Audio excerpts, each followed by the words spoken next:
예수님의 사역은 초창기부터 사람들의 매우 큰 호응을 받았습니다. 예수님이 요한에게 세례를 받으시고 또 광야에서 시험을 받으신 후에 본격적으로 하나님의 나라를 선포하시게 되는데요. 제자들을 부르신 예수님은 가버나움의 회당에 들어가서 사람들에게 이제 말씀을 가르치시고 또 그 회당에서 더러운 귀신 들린 사람을 고치십니다.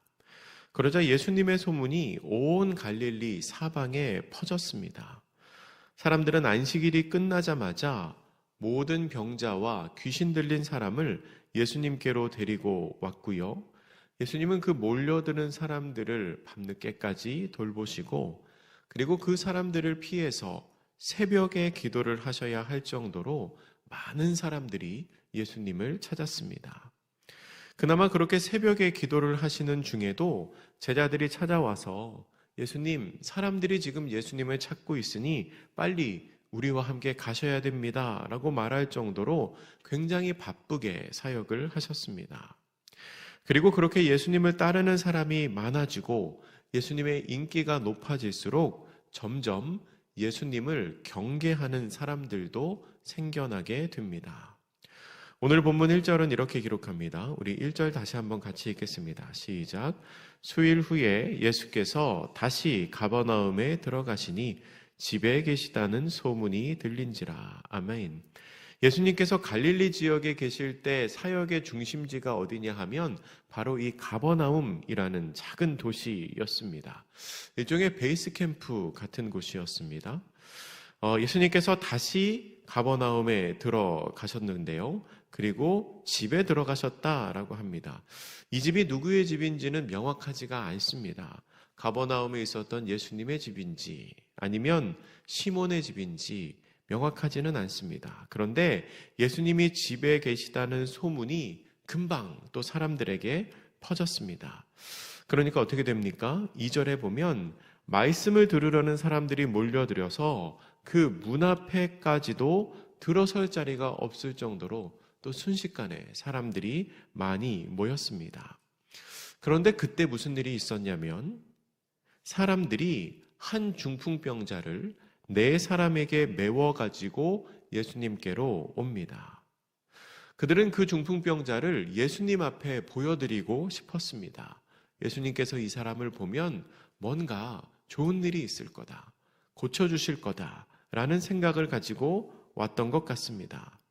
근데 예수님을 보러 온 무리가 너무나 많아서 문으로는 들어갈 수가 없습니다. 그래서 지붕 위로 올라가서 지붕을 뜯어서 구멍을 내고 그 병자를 침상째로 달아 내립니다. 당시의 집의 지붕은 대체로 이 나뭇가지를 얼기설기 이렇게 쌓아 놓은 다음에 그 위에 점토를 발라서 이 지붕을 만들었다고 합니다. 내구성이 그렇게 좋은 것 같지는 않습니다. 정기적으로 수리를 해야 했다고 기록에 보면 그렇게 나와 있습니다. 그리고 당시의 집들은 보통 이 밖에서 외부에서 지붕 위로 올라갈 수 있는 층계가 있었다고 합니다. 그래서 그 4명의 사람은 아마 그 계단을 이용해서 지붕 위로 올라가고 점토와 진흙으로, 점토와 나무로 만들어져 있던 이 지붕을 드러내고 걷어내고 이 중풍병자를 밑으로 달아 내렸던 것 같습니다. 어떤 경우에는 이 본문의 내용을 친구들 사이의 우정을 이렇게 드러내는 말씀으로 그런 내용으로 설교를 하기도 합니다. 이 한 명의 중풍병자를 위해서 4명의 친구가 그러한 용기 있는 행동을 했다라고 이제 우정을 홍보하는 내용으로 설교를 하기도 하는데요. 사실 이 4명의 사람이 친구라는 내용은 성경에 있지 않습니다. 이 사람이 뭐 친구로서 이렇게 했다라는 내용은 성경에는 없고요. 그냥 사람들이 4명의 사람에게 메워가지고 갔다 그렇게 기록을 하고 있죠. 그래서 우리는 이 본문을 이해할 때 이 사람들이 우정의 마음으로 그렇게 한 게 아니고 그러니까 어떠한 특정한 사람을 향한 선한 의도를 가지고 그렇게 한 게 아니고 이 중풍병자를 향한 긍휼의 마음과 그리고 예수님을 믿는 믿음의 행동으로 그들이 그렇게 했다라고 이해하는 것이 좋을 것 같습니다. 그러니까 다른 사람에 대한 어떤 사랑의 마음이 아니라 예수님을 믿는 믿음의 용기로 그렇게 했다라고 보는 것이 더 좋을 것 같아요. 그런데 그렇게 어렵게 중풍병자를 데리고 온 사람들을 보시고 예수님은 5절 말씀에 기록된 것처럼 그들의 믿음을 보시고 중풍병자를 치유하십니다. 예수님께서는 병을 앓고 있는 그 당사자, 병을 앓고 있는 중풍병자의 믿음이나 행실을 보시고 그 사람을 치유해 주신 것이 아니라 그 중풍병자를 데리고 왔던 그 4명의 사람의 믿음을 보시고 중풍병자를 치유하시고 그 사람의 죄를 사하여 주셨다는 겁니다. 어쩌면 무모해 보이는 그들의 행위를 예수님은 믿음이라고 부르십니다. 믿음은 그 헬라어로 피스티스라고 하는데요. 이 피스티스는 내가 어떤 사람의 말에 지적으로 동의한다라는 데도 쓰이기도 하고 또 오늘 본문에 나오는 것처럼 기적과 능력이 일어날 것을 믿는 강한 신념을 의미하기도 합니다. 그러한 강한 신념은 하나님을 향한 깊은 신뢰에서 나오는데요. 그러니까 예수님은 지금 뭐라고 말씀을 하시는 거냐면 내가 너희들의 믿음을 보았다라는 말은 내가 너희들이 나를 신뢰하는 그 마음을 보았다라고 말씀하시는 겁니다. 그러니까 그들의 믿음을 보셨다는 것은 그들의 행동이 깊은 신뢰에서 나왔음을 보셨다는 말씀입니다. 그들이 행동을 하기는 하는데 이게 과연 될까? 되면 좋고 아니면 말고 그게 아니고 그들이 깊은 신뢰로 이 사람을 어떻게 해서든지 예수님의 눈에 띄게만 하면 예수님 눈에 보이게만 하면 뭔가 역사가 나타날 것이다 라는 강한 믿음을 갖고 행동한 것을 예수님이 보셨다는 겁니다. 그리고 그들의 강한 믿음, 그 신뢰가 중풍병자를 치유하는 근거 혹은 능력이 되었다는 겁니다. 여러분, 예수님의 이 말씀은 굉장히 의미 있는 말씀입니다. 우리가 꼭 기억해야 하는 말씀입니다. 왜냐하면 이 말씀이 우리가 다른 사람을 위해서 중보 기도를 해야 하는 근거가 되는 말씀이기 때문입니다. 무슨 말입니까? 나의 신뢰가, 나의 믿음이, 예수님을 향한 나의 믿음이 누군가를 치유할 수 있는 도구가 될 수 있다는 겁니다. 여러분, 우리는 이 말씀을 기억해야 합니다. 구원은 개인의 믿음의 고백으로 받지만 치유는 나의 믿음으로 누군가가 고침을 받을 수 있다는 겁니다. 중풍병자가 구원받았는지는 잘 모르겠습니다. 이게 좀 불경한 소리인지 모르겠지만 구원은 나의 믿음으로 받습니다. 구원은 개인의 믿음으로 받습니다. 그런데 치유는 다른 사람을 고치는 병고침의 능력은 나의 신뢰로 그 사람이 고침을 받을 수 있다는 겁니다. 마태복음 8장, 누가복음 7장에 나오는 백부장의 하인도 그 하인 본인의 믿음이 아니라 예수님 앞에 나온 백부장, 주인의 믿음으로 고침을 받았습니다.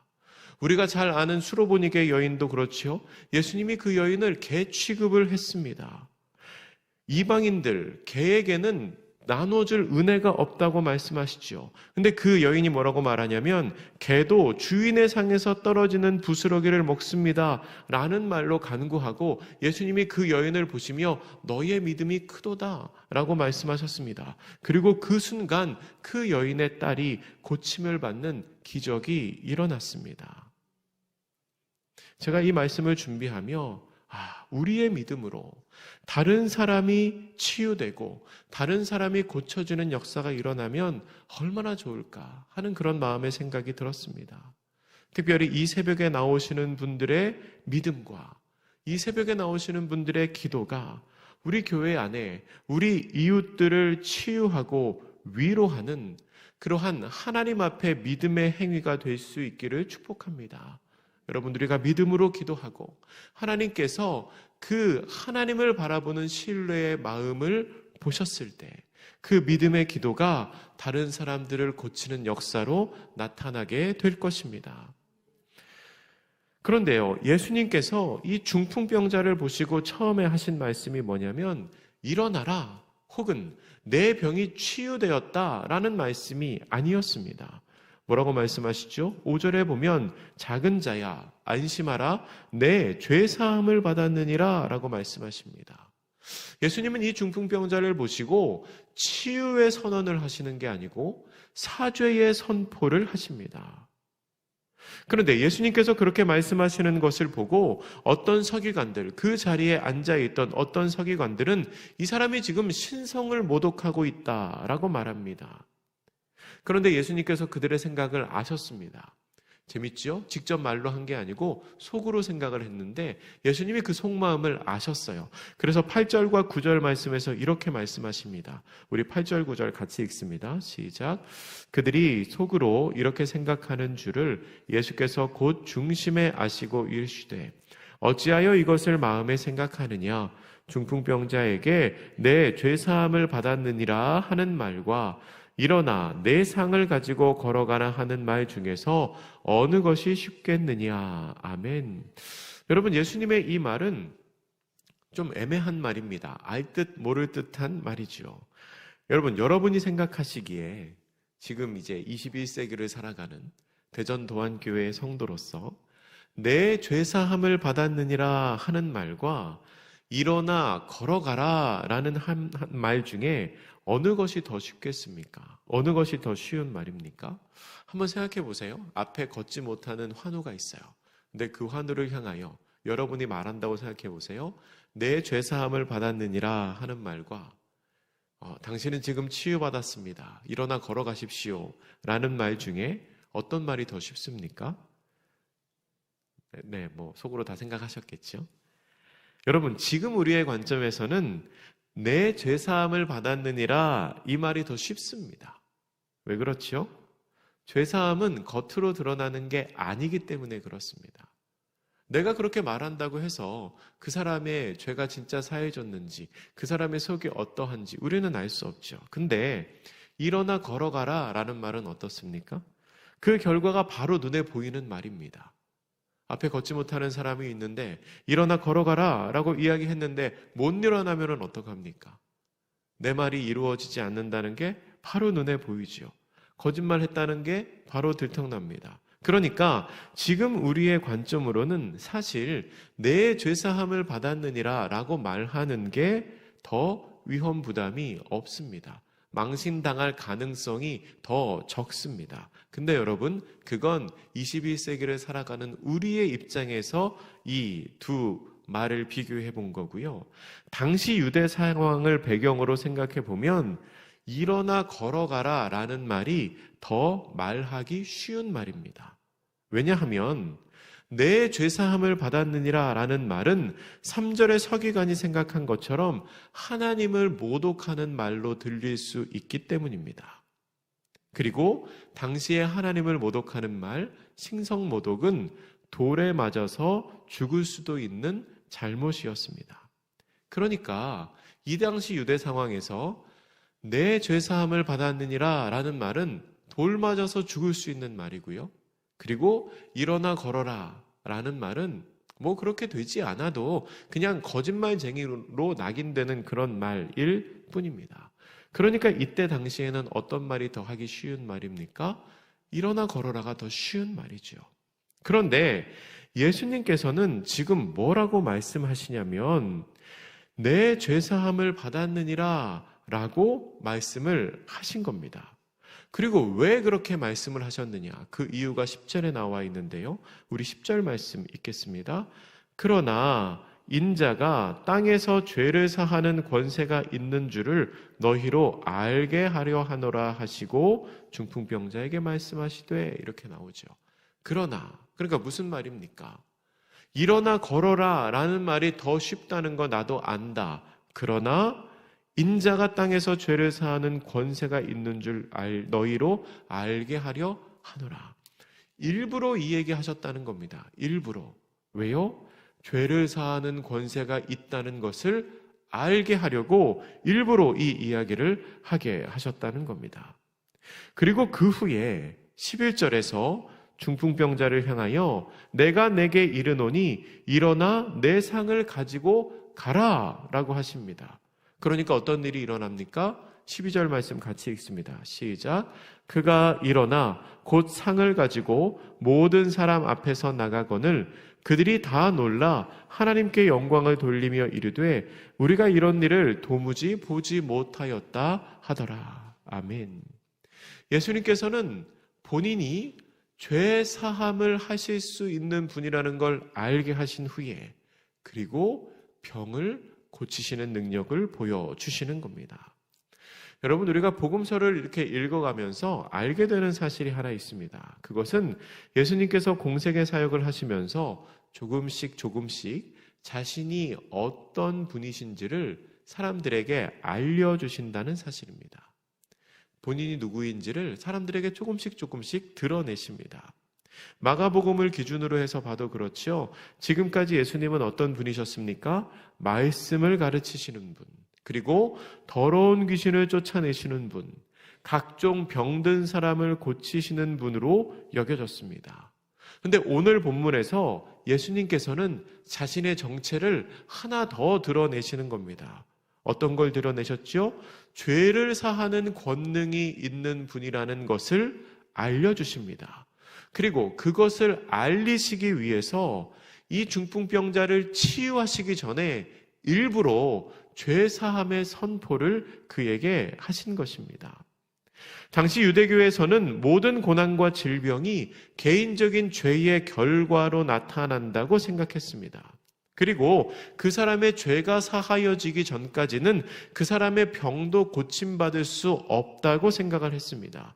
그 유대인들의 생각을 따른다면 중풍병자의 죄가 사해졌다면 마땅히 그 사람의 병도 나았어야 했습니다. 그런데 예수님이 실제로 그것을 보여주신 겁니다. 죄사함을 먼저 선포하시고 그리고 이 사람의 병이 떠나가는 것을 예수님이 보여주시는 겁니다. 그러니까 나에게, 예수님에게 죄사함의 능력과 병을 고치는 치유의 능력이 있다는 것을 스스로 증명하신 것입니다. 예수님은 우리의 죄를 사하여 주실 뿐만 아니라 우리의 병도 치유하여 주시는 분이라는 겁니다. 그러면 여러분, 이 말씀을 읽은 우리가 어떻게 해야겠습니까? 이 본문은 예수님께 죄사함의 권능이 있음을 알려주고 있는데요. 그러면 그리스도에게 죄를 사하는 권능이 있는 줄 알게 된 우리가 해야 할 행동이 무엇이겠습니까? 마땅히 죄를 사하실 수 있는 권능이 있으신 그분께 우리의 죄를 가지고 나가야 합니다. 우리의 죄를 가지고 나가야 합니다. 여러분, 만약에 이때 당시 이 순간 예수님이 죄 사함의 선포를 하지 않으셨다면, 만약에 그렇게 하지 않으셨다면 사람들은 계속해서 병만 가지고 왔을 겁니다. 귀신 들린 사람 고치시지, 귀신 들린 사람만. 몸 아픈 사람만 고치시지, 아픈 그 환자만 가지고 왔을 겁니다. 근데 이 순간 예수님이 스스로 죄 사함의 권능이 있다는 걸 알려주셨기 때문에 이제 우리는 우리 속에 있는 죄를 가지고 갈 수 있습니다. 그리고 그 죄사함이 권능이 있는 예수님 앞에 우리의 죄가 사하여졌을 때 또한 우리의 연약함도 회복될 수 있음을 우리가 알 수 있게 됩니다. 여러분, 우리는 망설일 필요가 없습니다.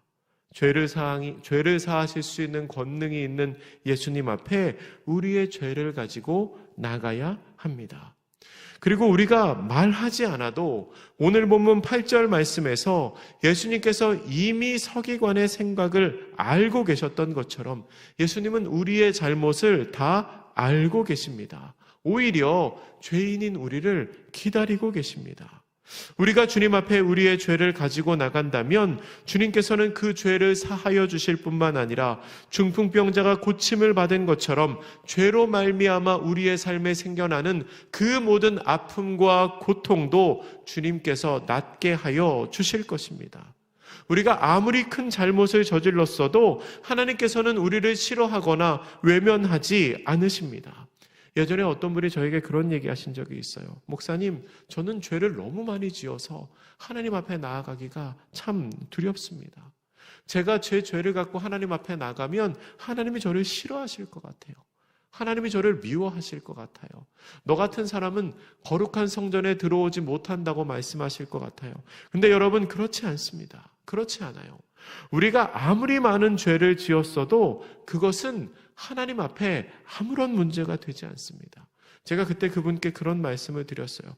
우리가 아무리 큰 죄를 지어도 그 죄가 너무나 커서 내 마음속에 큰 바위덩이처럼 자리 잡고 있어도 사실 그것은 그냥 예수님께 가지고 나가면 바다에 던져지는 돌멩이 하나에 지나지 않습니다. 그냥 그거 던져버리면 됩니다. 티도 나지 않습니다. 미워하지 않습니다. 싫어하지 않습니다. 라고 말씀드렸습니다. 여러분, 우리를 향하신 하나님의 사랑은 그 무엇으로도 끊을 수가 없습니다.